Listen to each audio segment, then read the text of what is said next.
Okay, so this is the second class in the series of the Tanya. We're going to start today with the introduction of Tanya. Now, generally speaking, if you read books, I don't know about books, I don't really read secular books, but in the Jewish world, if you read any sefer, in Hebrew it's called a sefer, which in English we translate as a book, the introduction to the book is very profound in any sefer, any book.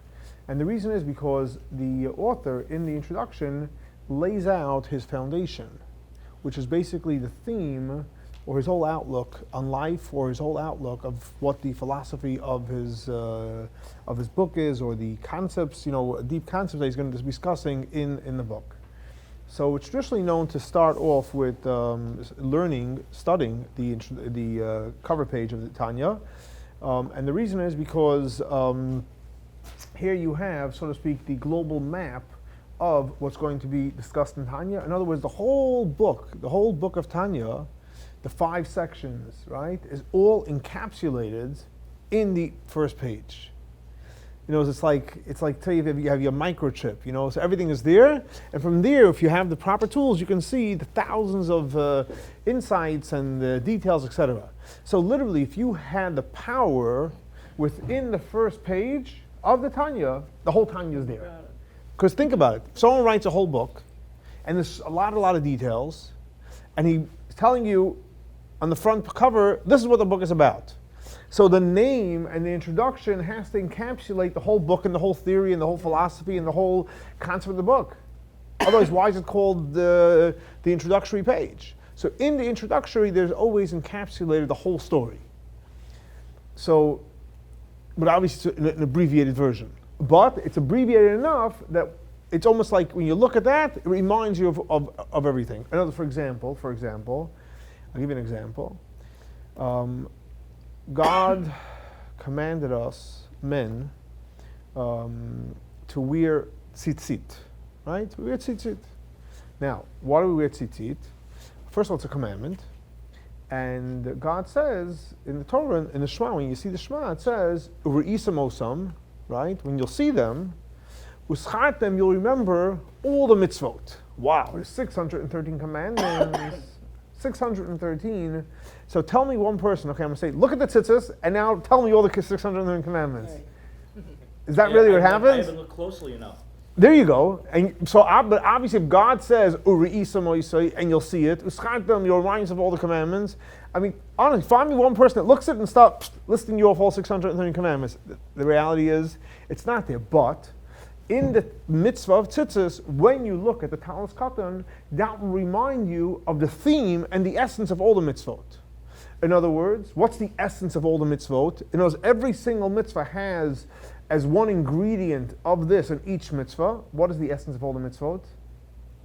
In Hebrew, it's called compassion, love, Kabbalat ol malchus shamayim, which means accepting the yoke of God.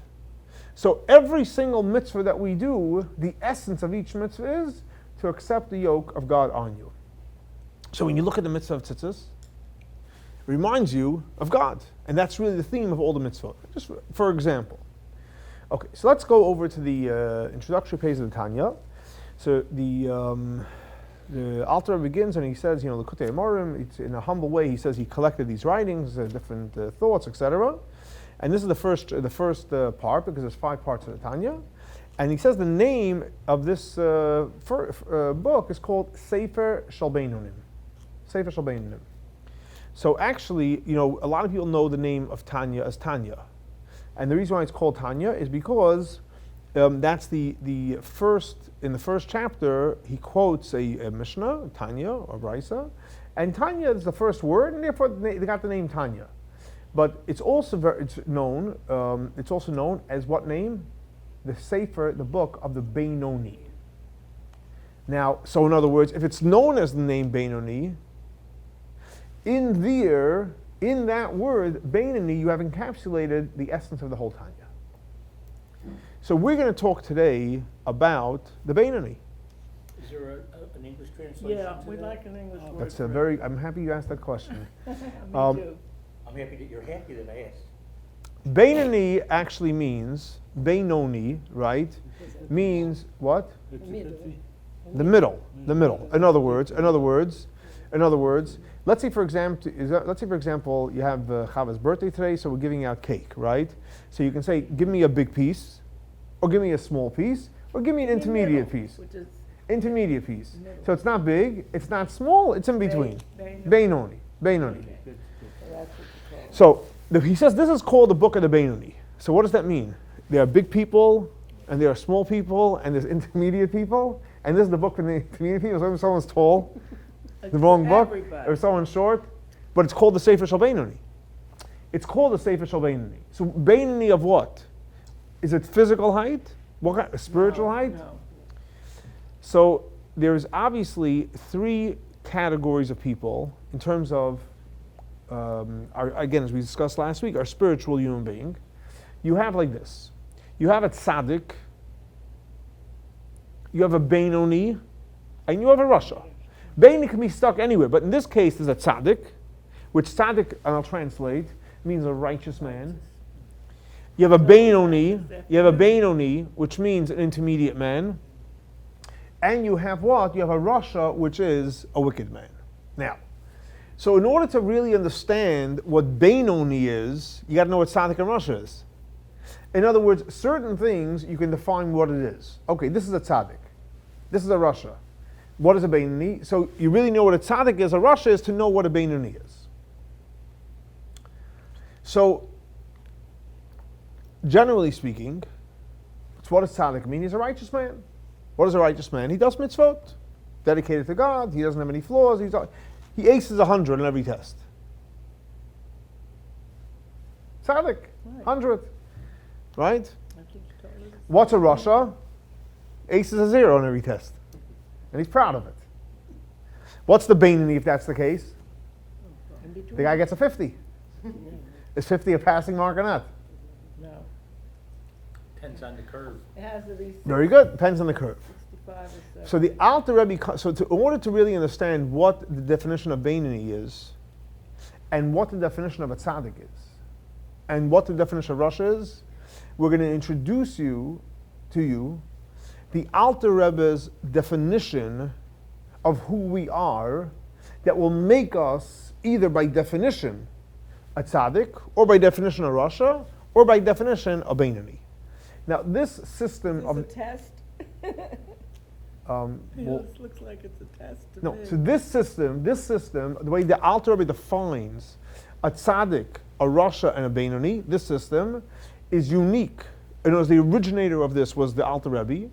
The whole mysticism is based on this, Yeah. and its blueprint for the description of this is in the book of Tanya, and that's why Tanya is known as the written book of the law of the world of mysticism. Why? Because here the Alter Rebbe introduces the most profound description of how you define a tzaddik, totally different than you would conventionally think, how you define a Beinoni, and how you define a Rasha. Now, this definition is extremely important because you're going to find out who you really are. And isn't it the biggest gift to know who you are? We go through life sometimes, we don't even know who we are. Here you're going to find out who you are. Whatever you are, it's great to at least know who you are. Then you can work, then you can go forward. But if you don't know who you are, how can you do anything? So if I'm a tzaddik, I might as well just leave. I've got it. Let's find out. Oh, boy. You be the judge, as we say. I'm a Okay. working person. Oh, you still working? Oh, well, I'm retired now, but I was working my whole Okay. life. Yeah. So what is a I'm tzaddik? a working woman. I am. What is a Beinoni? And what is a Rasha? So in order to understand this, we're going to have to deal with a few concepts, and then we're going to put it together to come with a description of what a tzaddik, Beinoni, and Rasha is. Okay. So the Alter Rebbe explains like this. And again, when we go through each chapter, we're going to learn in depth, what it is. But I'm giving you, obviously, based on the introductory page, I'm giving you a blueprint overall of what we'll discuss in each chapter at length in tremendous detail. So the Alter Rebbe says like this. Every single human being,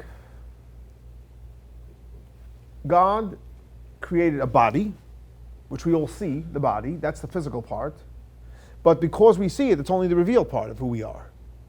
But God gave us, within us, a part of Him that's obviously not as coarse as the body, And there's something which is called nefesh elokit, which refers to what? The godly soul. And nefesh bahamit, the animal soul. Now, what is a nefesh elokit? To understand, what is a nefesh elokit? A nefesh elokit basically means a nefesh. It's basically your spiritual engine that is elokit, which is godly. What does that mean? It's godly. So let's focus in on the godly soul.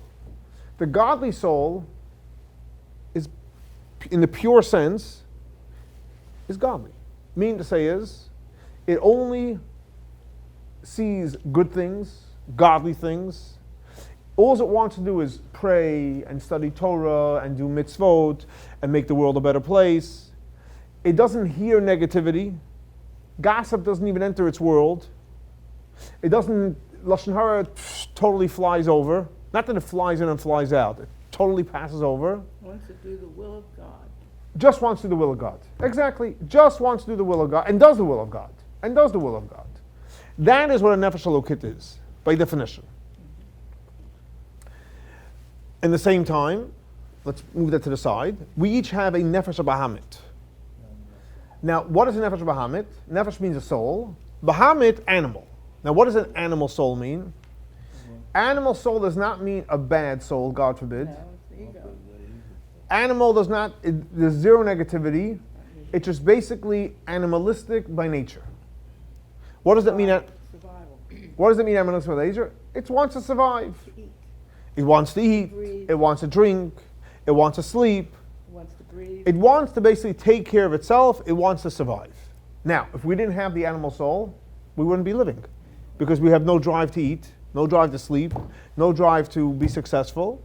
So the nefesh bahamit is like a neutral soul that just basically wants to survive.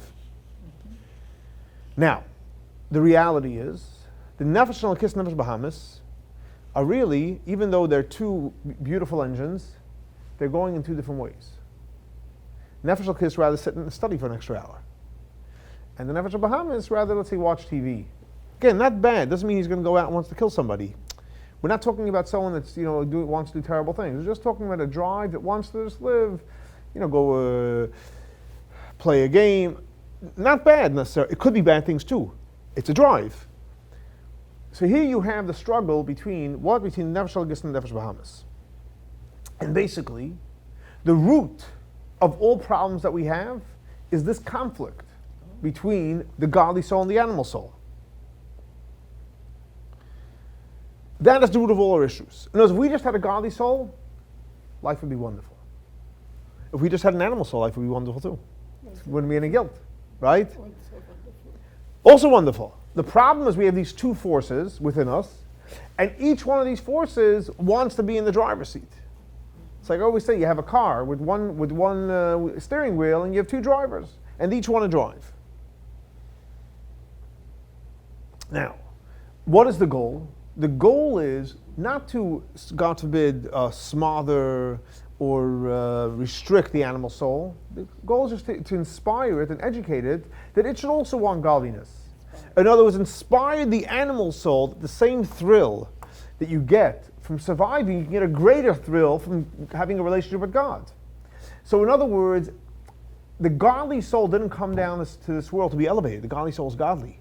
The reason why the godly soul is here is to educate and inspire the animal soul to do good things. And as when you want to do a mitzvah, right, and you're inspired to do it, the godly soul is naturally inspired. So if you're really inspired, you have no opposition, that means the animal soul for some reason got excited. And now you're home run. But if there's opposition within you to do it, what's the opposition? The ego.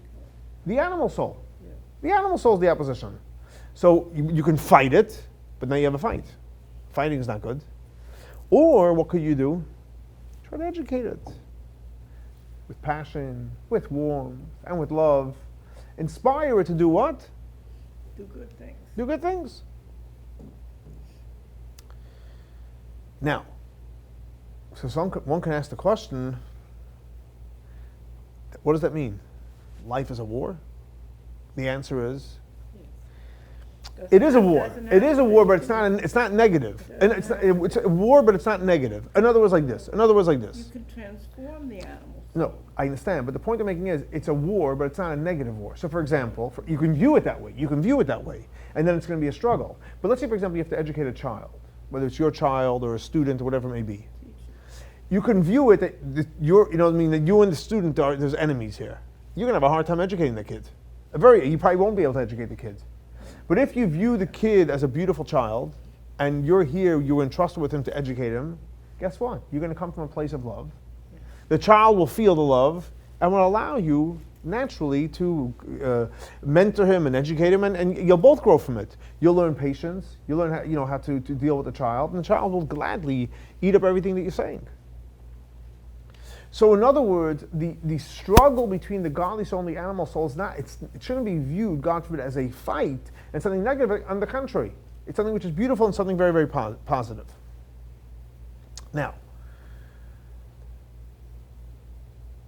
so we spoke about the nefesh elokit and nefesh bahamas. Let's put this on the shelf for a second and we'll get back to it. We can learn from our children too. Absolutely. Because I learned from mine. So that's one area that one piece of the puzzle. Let's go on to the next piece of the puzzle.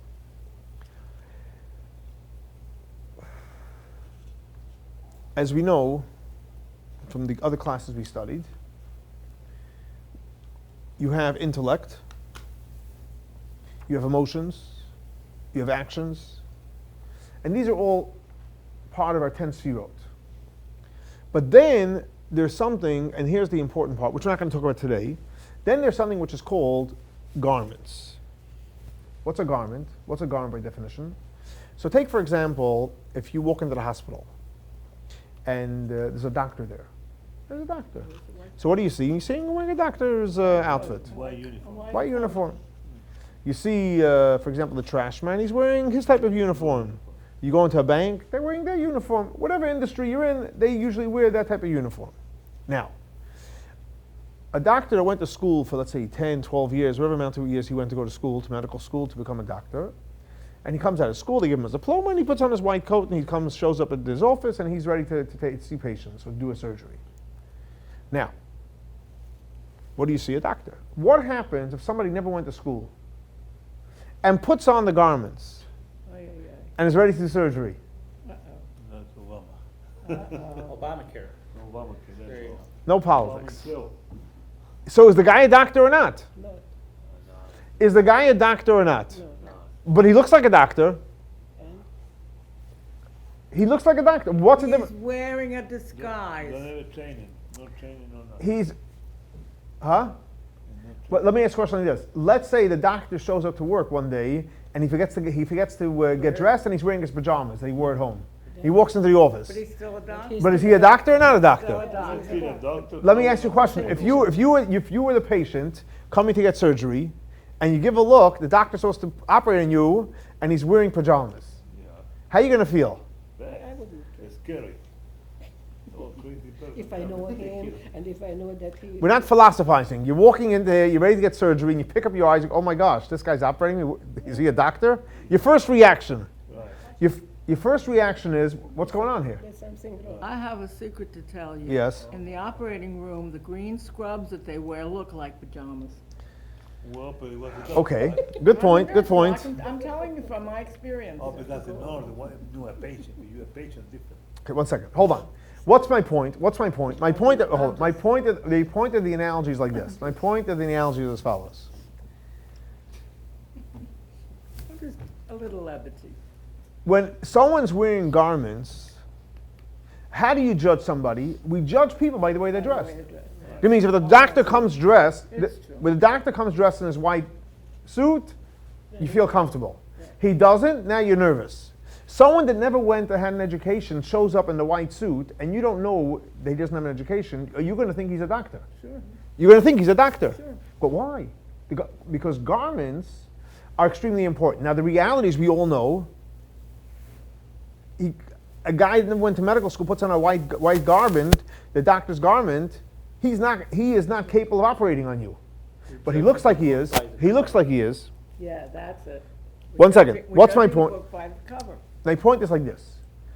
According to mysticism, garments are extremely important. Not that it's everything. Sure, you need to have a godly soul and you need to have your intellect and your emotions, but we're talking right now about the garments.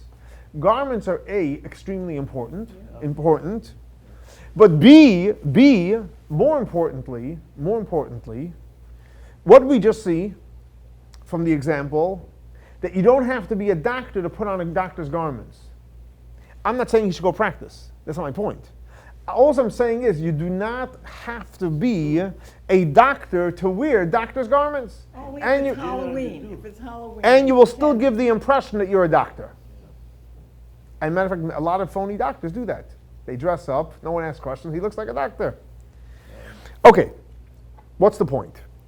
The point is like this. Kabbalah teaches us that we each have 3 spiritual garments. 3 spiritual garments. What are the 3 spiritual garments that we can basically take off and put on? They're called, I'll say it in Hebrew and I'll translate it, machshava, dibur, and maisa. What is machshava, dibur, and maisa? Thought, speech, Mice is out and of the action. story, yeah. Thought, speech, and action. What does that mean? What does that mean? That means like this. Machshava means your thoughts. Now, there is one distinction between machshava, thought, and dibur maisa, speech and action is that your thought, you're always thinking. If I tell you right now, what are you thinking about? You say nothing, you're lying. Everyone's thinking about something. The question is, what are you thinking about? So you're always thinking. However, because it's a garment, machshava, because thoughts, not intellect, thoughts are a garment, what does that mean? You could put on any garment, whether you have the degree or you don't have the degree. You can put it on. You can put any thought in your thoughts right now, whether you believe it, don't believe it, agree with it, don't agree with it, feel it, or don't feel it. Because what's a thought? It's a garment.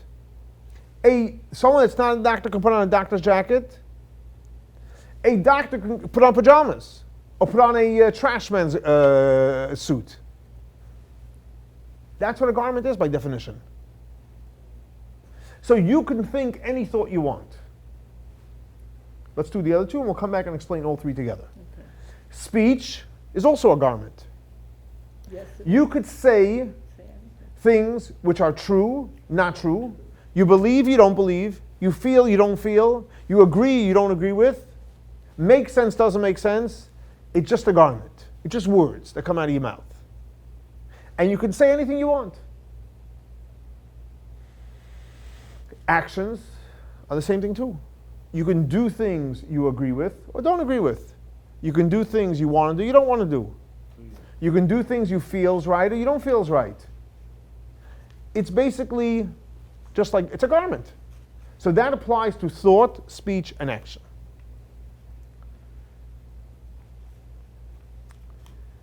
Comes along the Alter Rebbe, and the Alter Rebbe says, and this is basically in Hebrew it's called a chiddush. In English it's called a revolutionary breakthrough in spiritual growth and development and awareness. And that is, the whole world judges tzaddik, rasha, good, bad, wicked, all this. They judge it based on what? What level the person's at. The Alter says, no, I don't care what level the person's at. My only concern is one thing: garments. Garments. That means You should wear the right ones. wear the right garments. Bingo. My only concern is that you should be wearing nice garments. I'm not saying you shouldn't work on your inside. Make a disclaimer. I'm not saying you shouldn't work on your inside. You have to work on your inside. We're not talking about right now what the complete person. We're talking about in terms of creating a human being, which we'll soon see why the Alter Rebbe says this is so important. The Alter Rebbe says, I am only concerned about one thing. What's the one thing? I want your thoughts to be what? 100% pure, holy, kind, generous, compassionate, and all the beautiful attributes. I want what comes out of your mouth to be beautiful, kind, generous, compassionate, anything beautiful, anything on a positive accolade. Actions, I want all your actions to be done right, nice, kind, generous. So you can say, I don't believe in it. I'm not asking you. It's not what I'm asking you. I am asking you to put on nice garments. You're in the mood, you're not in the mood, take the shower, put on the nice garment. And you have no excuse to say, I'm not holding by it, because it's not a contradiction.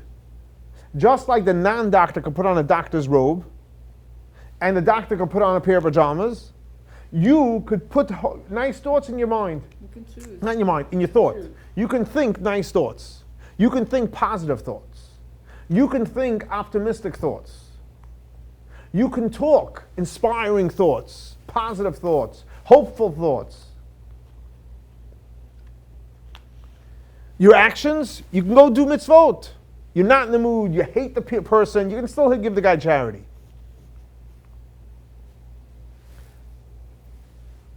You know, Rabbi Manas Friedman, he once spoke for us here. So he says, how do you know someone's Jewish? So he gave this analogy. He said like this, that some guy comes knocking on a rich man's door, and he knocks on the door. Rich man opens the door, and he says to him, how can I help you? He says, I have no money. I need money. I have to go pay my rent. I have to go feed my family. So he says to him, you loser. Get yourself a job. What are you coming in and taking from other people's money? He's embarrassed. And he starts walking away. Calls him back and takes that money and he gives it to him. He says, that's a Jew. He didn't want to give him because he believed the guy should get a job, but he'll still give him the money. We're not going, obviously he shouldn't have insulted him. He's just bringing out the point that at the end of the day as a Jew, he's in the mood or he's not in the mood to do it, he'll do the right thing. That's a real Jew. In other words, we, as much as we're not in the mood and we think it's wrong, but we'll still support a cause. Even though we don't agree with it. Why? Because the thought's got to be beautiful. The speech got to be beautiful. The action has to be beautiful. So comes along the Alter Rebbe and he says like this. A tzaddik, as he gives the definition of a tzaddik, what's a tzaddik based on this description of Nefesh Elokis, Nefesh Bahamit, and the garments? A tzaddik is somebody that his Nefesh Elokit, his godly soul, is on fire to do what God wants.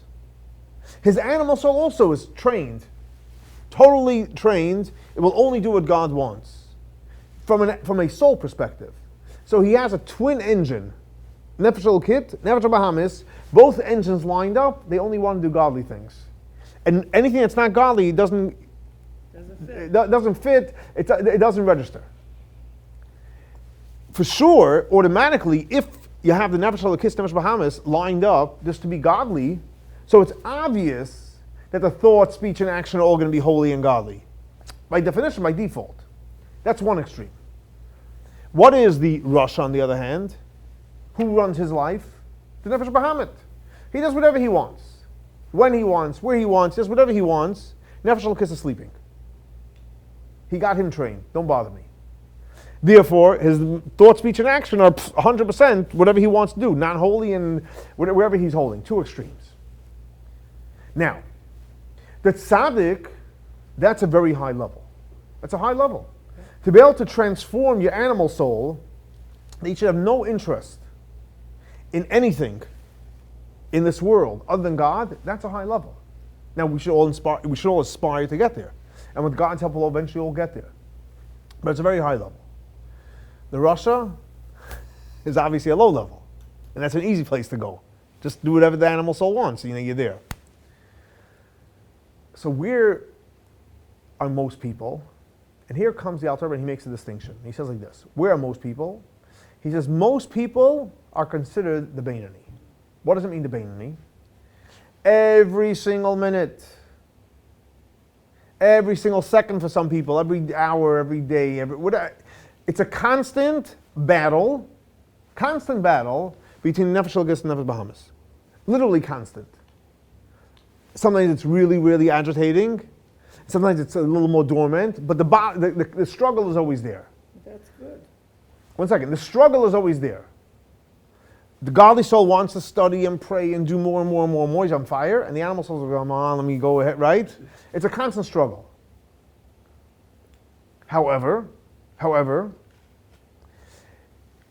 in reality, what suit does the Beinoni always wear? He wears a tzaddik suit. So inside, he's a struggling Jew. He wants to be a But the suit, who's he putting on? It's He puts on what a doctor wants to suit. be. He wants to be a doctor. He didn't get his degree yet. Yeah. But he comes, he puts on his thing, and he's excited, right? He wants to do everything. The same thing also the Beinoni. The Beinoni, he's not the tzaddik. It's not real by him yet. He still has a big animal soul to deal with. And it's bothering him and harassing him. And it's a struggle, and he's tormented at times. Yeah. However, the difference is, he behaves like a tzaddik. Yeah. What does that mean? Every one of his thoughts are holy. Even though the animal soul's trying to throw in negative thoughts, and that person, you heard what that person said? I only think positive thoughts. Pushes it out right away. In other words, it's trying to entice it to get him off track, to think about things he shouldn't be thinking about. I don't want to hear it. I only think about positive things. The tzaddik doesn't even register that he has to push it out, because the animal soul is totally transformed. But because the Beinoni has an animal soul, so it does register for a second, but I'm not thinking about it. No, I don't want to hear any of this stuff. I don't talk Lashon Hara. I don't get involved with fights. I don't get involved with any crazy stuff. I don't get involved with any negativity. I'm a good man. So what happens? So what has the animal soul tell him? What are you talking about? You know, you've been correct, but I'm not letting it take over my garments. My garment that I have control over, it's not real control. I can choose to put it on. I do believe, I don't believe, I know I'm not holding there yet. We have choice. I'm going to put that on. My thoughts are all going to be holy, kind and godly and beautiful. My speech, even though I want to really, tzaddik has no reason or interest in telling somebody off. I want to tell someone off. I want to be nice and kind to everybody and loving, etc. But the Beinoni, the animal soul, wants to tell that person off, right? Tell him what you really think. He might want to tell him, and it might be an urge. Someone else might push him to do it. Comes bottom line, nothing's coming out of my lips that are not kind, godly, holy. So he doesn't have full control of the inside. But he's trying. No, but he has a full control of the outside. And that's all we care about. It's not trying. Outside garments are 100% full control. His speech, 100% full control. Action? Oh my gosh, let's go ahead and take care of this guy. Absolutely not. I mean, we might want to, but that's where it starts and ends by the wanting. It doesn't go past there.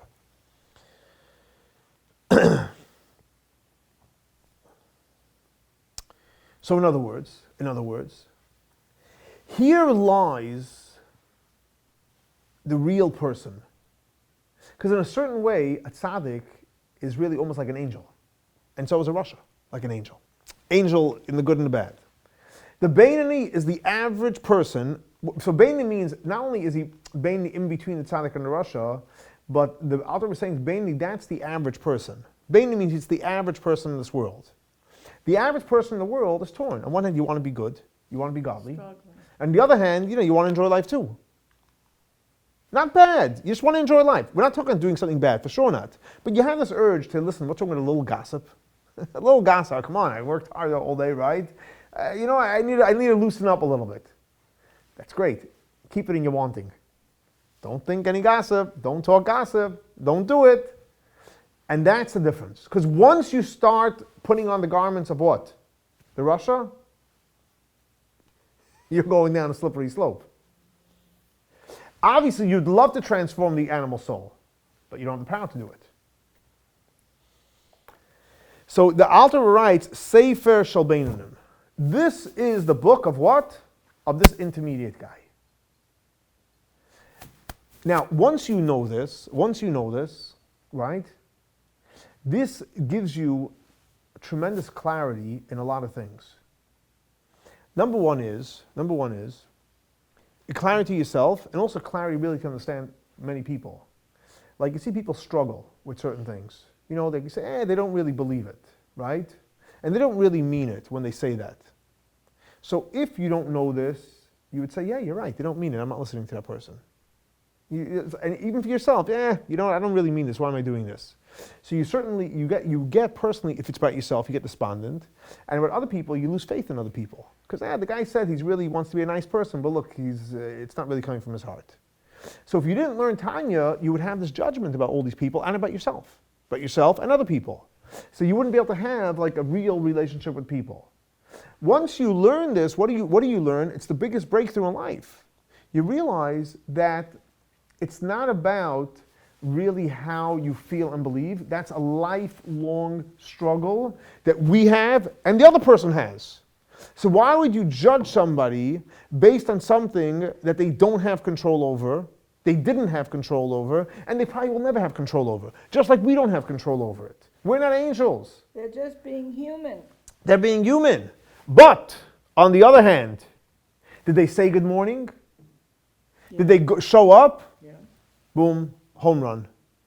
See, the Alter shifts a whole different perspective. He takes off the whole weight from you, not because he's trying to flatter you, because that is the truth. The truth is that we are people that are not inspired always. Not only are we not inspired, sometimes we're inspired sometimes to do not such good things, neutral or bad things, God forbid even. But at the end of the day let me ask you a simple question. Did the person do it? No. Did the person say hello to you? Yes. He's not judging us. Exactly. I love it. Exactly. So don't judge other people and don't judge yourself. Why should you judge yourself? Bottom line is, did you say good morning to the person? Okay, obviously nobody knows no one knows your thoughts, but are your thoughts kind and nice? Keep it that way.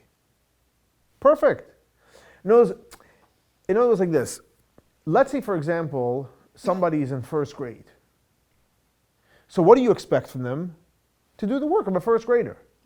You don't expect for a first grader to do a work of a fifth grader.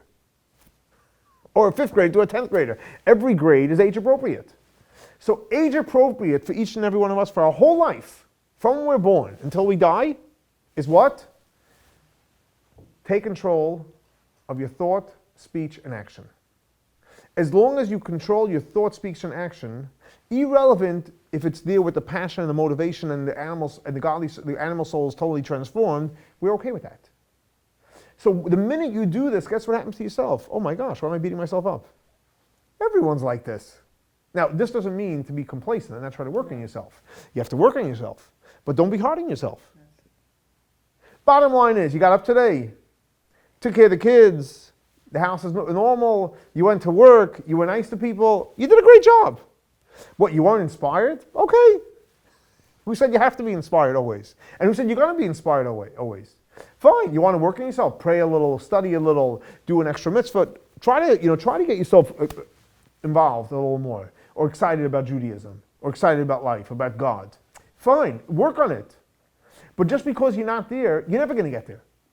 And doesn't mean you should feel bad. But you know where you are right now? You've accomplished tremendous. What you've accomplished is that you're able to control and direct that your thoughts are always with a nice garment. Your speech is with a proper talk. Your action is proper. In other words, where does it play out? I'll give you a practical example.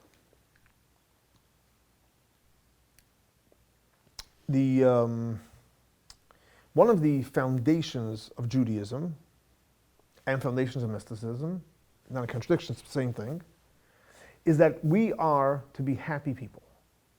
As a matter of fact, the Torah tells us all the problems that we have, and all the issues that we have comes from one thing, because we're not happy. We're not happy. Now, I'm not talking about happiness that's induced by a bottle of alcohol or something external. I'm talking about pure happiness. Happiness just because. So the Torah tells us all the issues of being not happy comes from one thing. All the issues that we have is where we're not happy. In other words, if we're happy, life is great. We have no problems, right? Now, there's two parts to happiness. There's really feeling happy from within, And the second part, what's the garment of happiness? What's the suit? If I tell you, put on your suit of happiness, what is that? What is that? Bright color. Yeah, good line, okay. What's your suit of happiness? Pockets for liquor. What's your suit of happiness? What's the garment of happiness?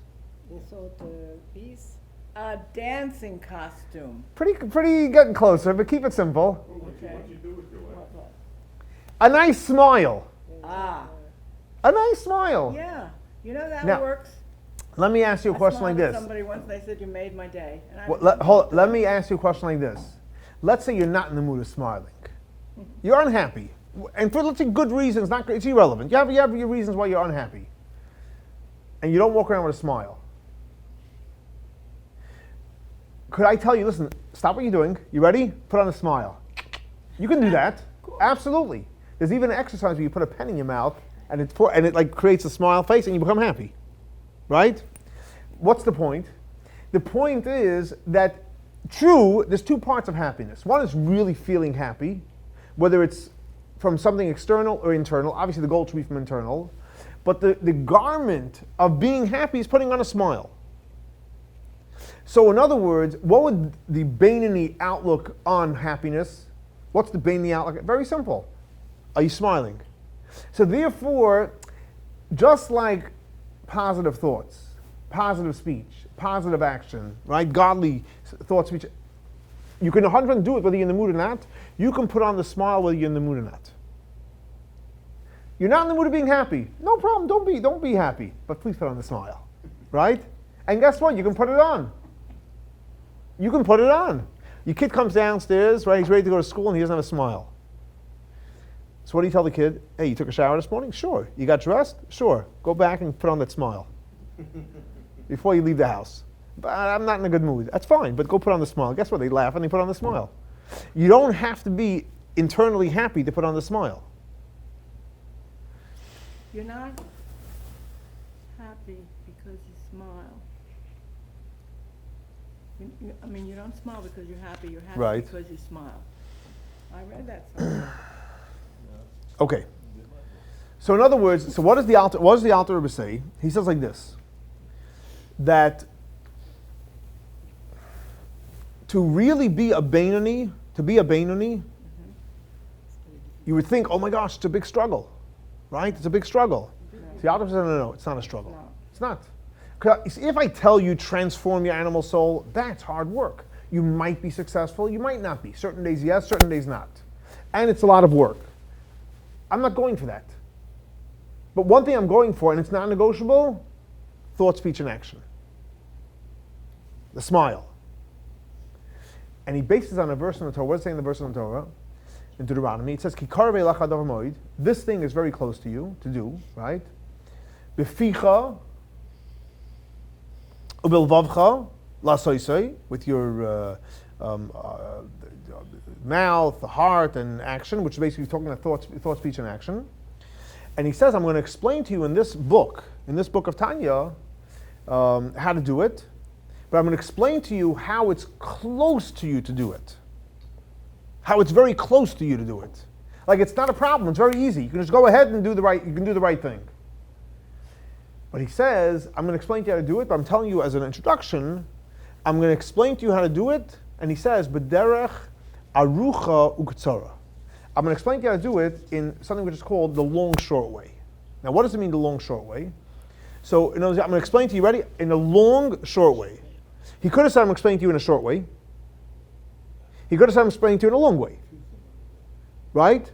He could have said, I'm explaining to you in a short, long way. But out of the four, he picked long, short way. So what does it mean, I'm going to explain to you in a long, short way? So there's this famous story in the Talmud with the rabbi called Rabbi Yeshua ben Hananya in Tractate Eruvin, the 53rd page, the first side of the page. That's the story. Rabbi Yeshua ben Hananya says like this, that there were three people that got the better of me in life. A big rabbi. He says he was a woman, a child. Anyway, he says one day I was traveling, and there was a fork in the road. And I wanted to know how to get to the city. So there's a child there. So I said to him, how do you get to the city? So the child standing by the fork playing says to him, well, that is the short, long way, and that is the long, short way. This kid tells it to him.